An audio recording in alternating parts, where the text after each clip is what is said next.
नमस्कार विद्यार्थी मित्र, आज आपण शैक्षणिक वर्ष 2020-21 या शैक्षणिक सत्रामध्ये इयत्ता 9वी साठीचा पहिला पाठ अभ्यासायला घेत आहोत। खऱ्या अर्थाने पहिला पाठ एक गीत आहे। सर्वात्मका शिवसुंदर असं मराठी साहित्यातील प्रख्यात कवी कुसुमाग्रज यांचं ते गीत आहे। हे गीत खऱ्या अर्थाने आपणा सर्वांना गावयाचे आहे आणि ते गायचे आहे। आणि माझी अशी आशा आहे, मला अशी अपेक्षा आहे, आपण सर्वांनी ते गीत गायले असेल किंवा नसेल गायले तरी इथून पुढे वेळ मिळेल तेव्हा गाऊन घ्यावे, किंवा आपण जेव्हा वर्गामध्ये येऊ तेव्हा आपण सर्वजण मिळून ते गीत गाऊ। तत्पूर्वी पहिला पाठ आपल्याला अभ्यासाला घ्यायचा आहे, तो म्हणजे संतवाणी अंतर्गत असलेला एक अभंग संत तुकारामांचा आहे। त्याही अगोदर मला असं बोलावंसं वाटतंय, महाराष्ट्र ही खऱ्या अर्थाने संतांची भूमी आहे। अर्थातच महाराष्ट्रामध्ये संत ज्ञानेश्वर माऊलींनी ज्ञानेश्वरीसारखा, अमृत अनुभवासारखा आणि चांगदेव पासष्टींसारखे वेगवेगळे ग्रंथ लिहिले आणि वारकरी संप्रदायाचा पाया घातला, पाया रचला। इथूनच खऱ्या अर्थाने संत मंडळी उदयास आली आणि संतांचे वेगवेगळे साहित्य समोर आले। या संत साहित्यामध्ये संत तुकाराम असतील, या संत साहित्यिक मंडळींमध्ये संत तुकाराम असतील, संत नामदेव असतील, संत बहिणाबाई, आधुनिक संत बहिणाबाई असतील, संत सोयराबाई असतील, संत एकनाथ असतील, असं विविध संत मंडळी उदयास आली आणि त्यांनी खऱ्या अर्थाने समाजाला जगण्यासाठीची एक वेगळी दिशा दिली। संत संप्रदाय किंवा वारकरी संप्रदाय म्हणजे खऱ्या अर्थाने मानवाला जगण्यासाठी अध्यात्माचीही गरज पडत असते। या धर्तीवर आधारितच एक वेगळा भक्ती मार्ग मांडणारा हे संत साहित्य आहे। या संतांनी वेगवेगळे अभंग रचले आणि सर्वसामान्य माणसाच्या जीवनामध्ये चैतन्य निर्माण केले। असे असले तरी संत लोक किंवा संत मंडळींनी ईश्वराशी एकरूप होण्यासाठी नामस्मरणाचा एक वेगळा मार्ग जोपासला आणि यामुळेच खऱ्या अर्थाने महाराष्ट्रातील सर्व गरीब जनता ईश्वराच्या अधीन गेली, नामस्मरण करू लागली, ईश्वराचं दर्शन घेऊ लागली। ईश्वराचं दर्शन सर्वसामान्य लोकांसाठी मोकळं झालं। ईश्वराची भेट ही खऱ्या अर्थाने एक अतिशय वेगळा आनंद देणारी अशी आहे। प्रत्येक माणसाला किंवा प्रत्येकाला ईश्वराशी भेटता येईलच असं काही नाही आणि कोणालाच भेटता येत नाही असंही काही नाही। भक्तिमार्ग चोकाळल्यानंतर संत मंडळींनी जो मार्ग आपल्यासमोर ठेवला तो मार्ग हाताळल्यानंतर निश्चितपणे आपण ईश्वराशी एकरूप होऊ शकतो, ईश्वराची भेट घेऊ शकतो। पण या संत मंडळींमध्ये संत तुकाराम हे असे संत होऊन गेले जे संत खऱ्या अर्थाने संत अधिक समाज सुधारक असे होते। म्हणजेच काय, या संताने अभंग तर रचलेच, पण हे अभंग रचत असताना किंवा लोकांच्या समोर, इतरांच्या समोर हे अभंग मांडत असताना अभंग अशा प्रकारचे रचले ज्या अभंगातून सर्वसामान्यांचं प्रबोधन झालं। सर्व लोकांना, सर्वांना, ऐकणाऱ्या सर्वांना ईश्वराचं मिलन किंवा ईश्वराची भेट घेणे याची तर ओढ लागलीच लागली। पण केवळ ईश्वर किंवा ईश्वराचं नामस्मरण करणे म्हणजे प्रपंच आहे। काम करत करत खऱ्या अर्थाने आपल्याला ईश्वराशी एकरूप व्हायचं आहे आणि समाधान मिळवायचं आहे। म्हणूनच आमच्या संत मंडळीतील एक संत सावतामाळे, जे अंबेजोगाई शहराशी निगडीत आहे, त्यांचं एक फार छान असं काव्य मला नेहमी आठवतं आणि मी ते नेहमी गात असतो, म्हणत असतो, कांदा मुळा भाजी अवघी विठाई माझी। खऱ्या अर्थाने ईश्वराशी आपल्याला एकरूप व्हायचं असेल तर आपलं जे काही काम असेल ते प्रामाणिकपणे काम आपण केलं पाहिजे, तर ईश्वराची भेट आपल्याला होऊ शकते आणि आपण ईश्वराशी एकरूप होऊ शकतो। असे हे संत तुकाराम महाराज, या संत तुकाराम महाराजांचाच एक अभंग आपल्या अभ्यासक्रमाला आहे, तो म्हणजे भेटी लागी जीवा. संत तुकाराम यांचा अल्पसा परिचय आपल्याला थोडक्यात घ्यावा लागेल. संत तुकारामांचं मूळ नाव तुकाराम बोलोबा अंबिले उर्फ मोरे. खऱ्या अर्थाने 2 आडनाव यांना लाभलेले आहेत. यांचा जन्म 2 फेब्रुवारी 1608 रोजी महाराष्ट्रातील देहू नावाच्या ठिकाणी झाला. याच ठिकाणी संत तुकारामांची समाधी आहे. इथूनच आषाढी किंवा कार्तिकी एकादशीच्या निमित्ताने संत तुकारामांची पालखी निघत असते आणि मोठ्या उत्साहामध्ये ही पालखी पंढरीनाथाच्या दर्शनासाठी येत असते.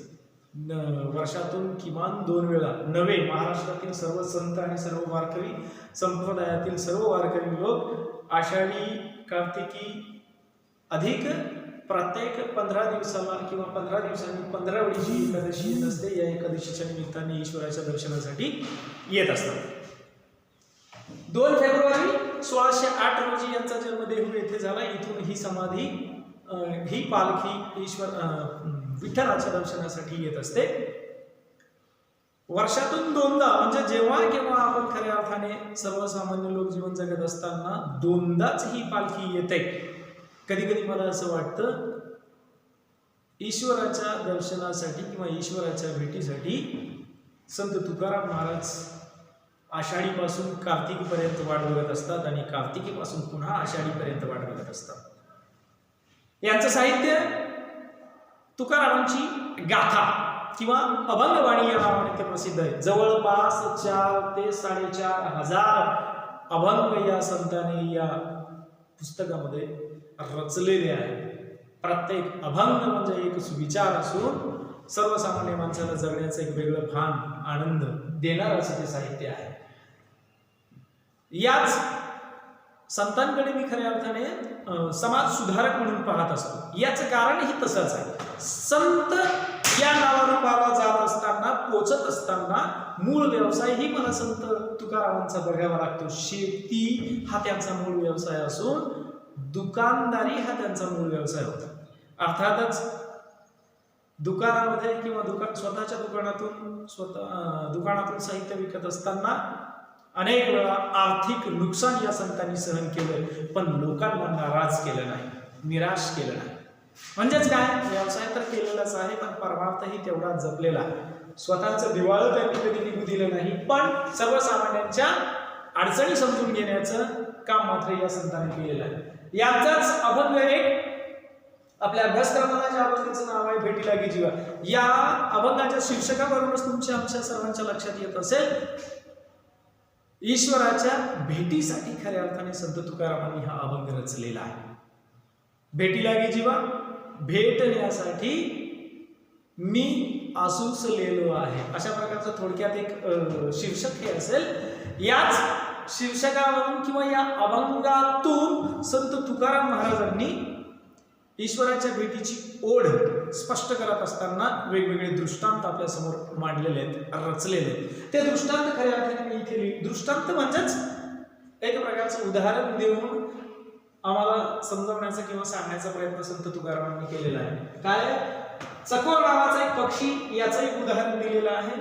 सासूरवाशी नावाची एक स्त्री हिचं एक उदाहरण दिलेलं आहे आणि भुकेले मुली. या 3 उदाहरणातून, या 3 दृष्टांतातून संत तुकारामांनी आमच्या समोर स्वतःची ईश्वराच्या भेटीबद्दलची ओढ इथे व्यक्त केलेली आहे. प्रस्तुत अभंगातून संत तुकारामांनी आपल्या मनातील विठ्ठलाच्या भेटीची ओढ व्यक्त केलेली आहे. काय, अतिशय मोजक्या आणि कमीत कमी शब्दामध्ये अभंगाची रचना असते. एक 6 ते 10 ओळीच्या आत संत तुकारामांनी आपली ओढ इथे व्यक्त केलेली आहे. प्रत्यक्षात काय आहे या अभंगामध्ये ते आपण पाहू. भेटी लागे जीवा लागलीसे आस, पाहे रात्रंदिवस वाट तुझी. ईश्वरा, परमेश्वरा, मला तुझ्या भेटीची ओढ लागलेली आहे आणि मी रात्रंदिवस तुझ्या भेटीची वाट पाहतो आहे. भेटी लागी जीवा लागलीसे आस, पाहे रात्रंदिवस वाट तुझी. पौर्णिमेचा चंद्रमा चकोरा जीवन, तैसे माझे मन वाट पाहे. पौर्णिमा आणि अमावस्या आपणा सर्वांना माहीत असेलच. अमावस्येचा काळ 15 दिवसांचा आणि पौर्णिमेचा काळ 15 दिवसांचा असतो. म्हणजे पौर्णिमा हा पूर्ण चंद्राचा काळ आहे आणि अमावस्या ही निचंद्राची म्हणजेच काय चंद्र नसलेली अंधारी अशा स्वरूपाची ही रात्र आहे.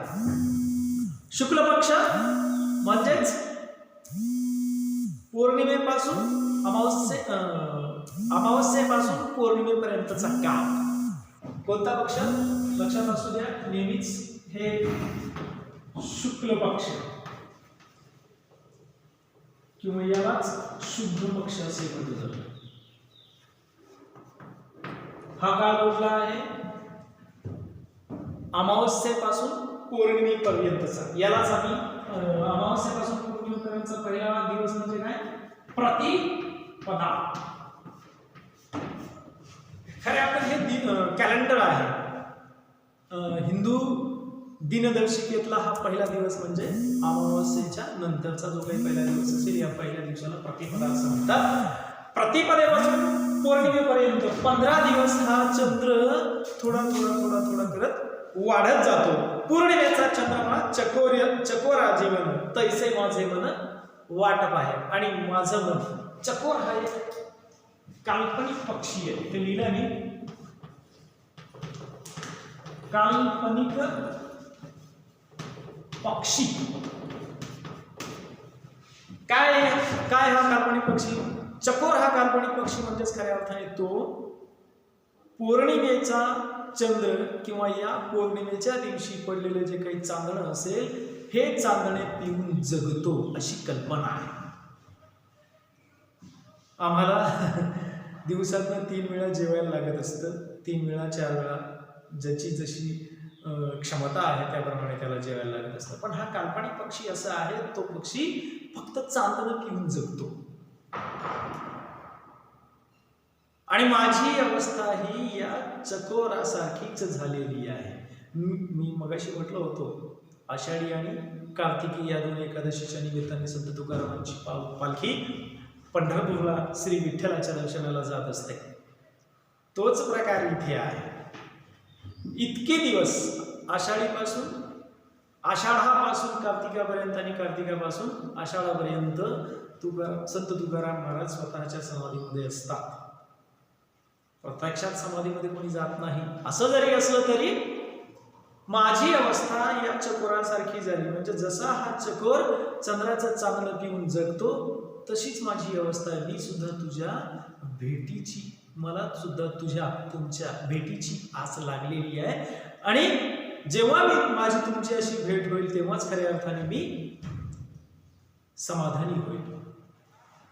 भेटी लागे जीवा लागलीचे आस पाहे रात्र दिवस वाट तुझी पौर्णिमेचा चंद्रमा चकोरा जीवन तैसे माझे मन वाट पाही.